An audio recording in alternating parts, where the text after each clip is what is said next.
السلام علیکم ورحمۃ اللہ۔ آج جو لوگ بھی سحر سے پریشان ہیں، یعنی کوئی ان کے اوپر کارروائی کر دیا ہے، جادو ٹونے ہیں، یا کامیابی کے نہیں مل پا رہی ہے، کوئی بھی جاب وغیرہ کرنے جا رہے ہیں وہ سب چھوٹ جا رہا ہے، یا کمپنی والے نکال دے رہے ہیں، یا گھر میں بہت تنگی ہے، یہ سرکار غوث پاک رضی اللہ تعالی ان کے وظائف میں سے یہ بھی ایک عمل ہے، اور بڑا مجرب عمل ہے، یعنی سحر سے حفاظت۔ اور گھر میں حالات اتنے خراب ہیں کہ بچوں وغیرہ کا فیس وغیرہ دینے میں لالے پڑ گئے ہیں، یعنی بہت خراب ہے سچویشن، اتنا خراب ہے کہ لوگوں کے سامنے بھی بیان کرنا گوارا لوگ نہیں سمجھتے۔ ایسی ہی صورت میں آپ یہ عمل کریں، بالکل مختصر عمل ہے، بالکل چھوٹا سا عمل ہے، اور سحر سے آپ کی اسپیشلی حفاظت ہوگی، یعنی جو لوگ بھی آپ کو پر جادو ٹونا کیے ہیں یا سحر کا معاملہ ہے، انشاءاللہ تبارک و تعالی ساری چیزیں دور ہوں گی۔ میں آپ کو بتاؤں کہ حضرت یعقوب بن اسحاق بغدادی رحمۃ اللہ علیہ انوار السالکین، یہ ایک کتاب ہے، اس میں آپ نے لکھا ہے کہ محبوب سبحانی سیدنا شیخ محب الدین عبد القادر جیلانی المعروف سیدنا غوث اعظم سرکار رضی اللہ تعالی ان کے اوراد اور وظائف میں یہ عمل نہایت ہی مجرب ہے۔ ادائے فرض، وسعت رزق اور پرہیزگاری کے لیے، سحر کا اثر دور کرنے کے لیے، طوفان سے محفوظ رہنے کے لیے، ترقی علم اور دشمنوں کے شر سے محفوظ رہنے کے لیے نہایت ہی مفید ہے۔ یعنی جو لوگ بھی شیطانوں کی شیطانی سے، دشمنوں کی دشمنی سے، بدنگاہوں کی نگاہی سے، اور ترقی علم میں عمل میں برکت چاہتے ہیں تو وہ ان کے لیے بہت مفید ہے۔ یہ آپ کے جملے ہیں۔ فرماتے ہیں کہ بعد نماز مغرب سنتیں پڑھ کر 2 رکعت نفل پڑھیں، اور ہر رکعت میں الحمدللہ شریف، یعنی جسے سورہ فاتحہ کہتے ہیں، الحمدللہ رب العالمین الرحمن الرحیم، یعنی سورہ فاتحہ شریف کے بعد 11 مرتبہ سورہ اخلاص پڑھیں۔ آپ سمجھ جائیں کہ یعنی 2 رکعت جب آپ مغرب میں سنت پڑھ لیں گے، اس کے بعد 2 رکعت نفل پڑھنے کے لیے کھڑے ہوں، ہر رکعت میں یعنی الحمدللہ شریف کے بعد 11 مرتبہ سورہ اخلاص پڑھیں، اور سلام کے بعد 11 مرتبہ درود شریف پڑھ کر سر بسجود ہو جائیں، یعنی سر سجدے میں آپ رکھ لیں، اور پھر یہ کلمات پڑھیے۔ اگر کسی شخص کو شیطان بہت تنگ کرتا ہے، یا وسواس شیطانی بکثرت آتی ہے، یعنی جو وسوسے وغیرہ ہوتی ہیں بہت کثرت سے آتی ہوں، تو اس کو چاہیے کہ یہ کلمات تعوذ بنا کر دائیں بازو پر چاہے کہ یہ کلمات تعویذ بنا کر باندھ لے، انشاءاللہ تبارک و تعالی ان کلمات کی برکت سے شیطان دور ہو جائے گا۔ وہ کلمات یہ ہیں: اللہم انت ربی وانا عبدک یا ربی اطلب رحمتک وتمیس رضوانک اللہم نجینی من عذابک وافتح لی ابواب رحمتک یا ارحم الراحمین۔ یہ ہے، بالکل میں آسان لفظوں میں پڑھنے کی کوشش کیا ہوں، یعنی بالکل آرام سے، اور میں اسکرین پہ لگا دے رہا ہوں، آپ دیکھ لیں۔ ایک بار اور پڑھ دیتا ہوں تاکہ آپ سن کر بھی یاد کرنا کر سکتے ہیں۔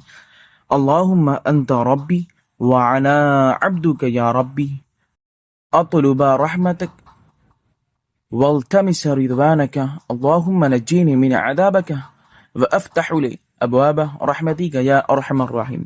بالکل یہ چھوٹا سا عمل ہے، یہ تو اتنا چھوٹا عمل ہے کہ جس کو اگر آپ کریں تو مشکل سے 4.5 منٹ یا 5 منٹ 45 سیکنڈ یا 6 منٹ کے اندر ہی معاملہ ختم ہو جائے گا۔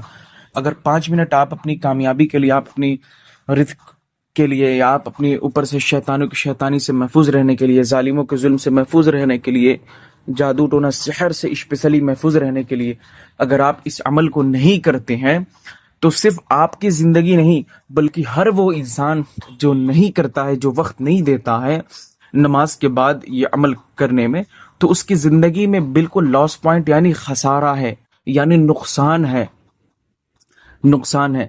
لیکن ایک پوائنٹ یہاں پر میں اور کوٹ کروں گا، وہ پوائنٹ یہ ہے کہ وداؤٹ نماز ناٹ الاؤڈ دس وظیفہ، یعنی بغیر نماز کے وظیفہ کرنے کی بالکل اجازت نہیں ہے، یعنی یہ وظیفہ اسپیشلی نماز کے بعد ہی کرنی ہے۔ اور سرکار غوث الاعظم دستگیر رضی اللہ تعالیٰ عنہ، سرکار غوث پاک کہ جتنے بھی آپ وظائف دیکھیں گے، مجھے یقین ہے کہ سارے نماز کے بعد ہیں الحمدللہ۔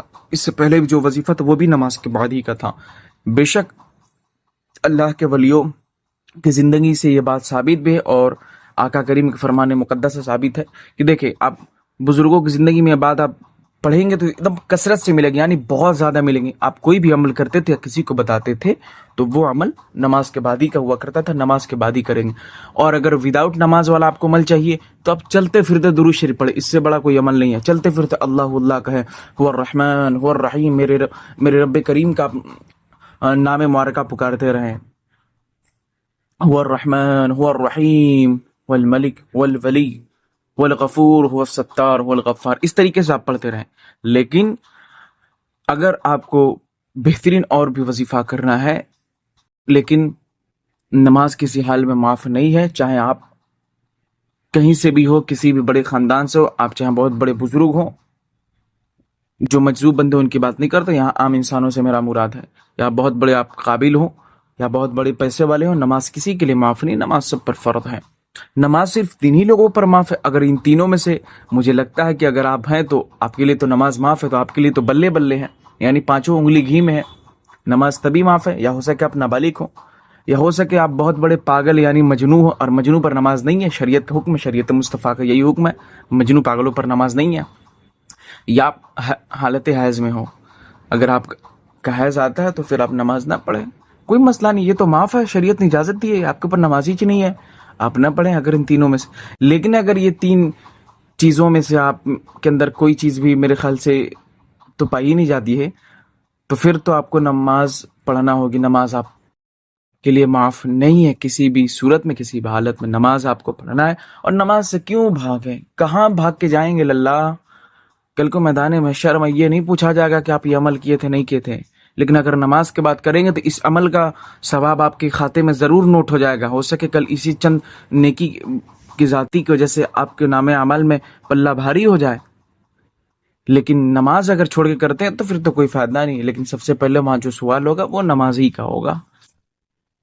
اتنا جان لے آپ، نماز چھوڑ کے کچھ حاصل نہیں ہونے والا. نماز کو کیوں چھوڑیں، نماز پڑھا کریں. بس یہی دعا ہے رب کریم کی بارگاہ میں، اور آپ سے بھی میں یہی امید کرتا ہوں کہ میں کوئی بھی عمل آپ کو پہنچاؤں تو وہ نماز کے بعد کریں، تاکہ آپ کے ذریعے اللہ تبارک و تعالیٰ جب آپ کچھ نیک کام کریں میرے بتانے پر، اللہ تبارک و تعالیٰ اسی صدقے میری بھی مغفرت فرمائے، اور آپ لوگوں کی، ہم سب کو نیک کام کرنے کی اور اہدنا الصراط المستقیم پر چلنے کی توفیق اور رفیق عطا فرما. ہم دیکھنے کی بات نہیں کرتے، کیا راستہ ہے صراط المستقیم کا آپ نے نہیں دیکھا، سیدھا راستہ آپ نے نہیں دیکھا. سیدھا راستہ تو یہ جو حضور دکھائیں، جو صحابہ کرام کے ذریعے آپ دیکھیں. ہمیں سیدھا راستہ چلا نہ کہ دکھانا کسی اور کے گھر میں لکھا ہے. ہمارے الحمدللہ ہم اللہ تعالیٰ سے دعا کرتے ہیں، یا اللہ میں تو سیدھا راستہ پہ چلا، یعنی سیدھے راستے پہ دکھا مت. اگر آپ دیکھتے ہیں تو یہ یہاں پر بھٹکنے کا امکان ہے، لیکن آپ چلتے ہیں تو انشاءاللہ تبارک و تعالیٰ رب کریم کے فضل و عطا سے انشاءاللہ نہیں بھٹکیں گے. مجھے رب کی ذات پر یقین ہے. بس اجازت دی، ویڈیو کافی بڑھ گئی ہے، اور جو عمل کا طریقہ تھا اس پر ضرور عمل کرے. اللہ تعالی ہم سب کو بولنے سے زیادہ عمل کرنے کی توفیق اور رفیق عطا فرمائے. السلام علیکم ورحمۃ اللہ. جزاک اللہ خیرا کثیرا.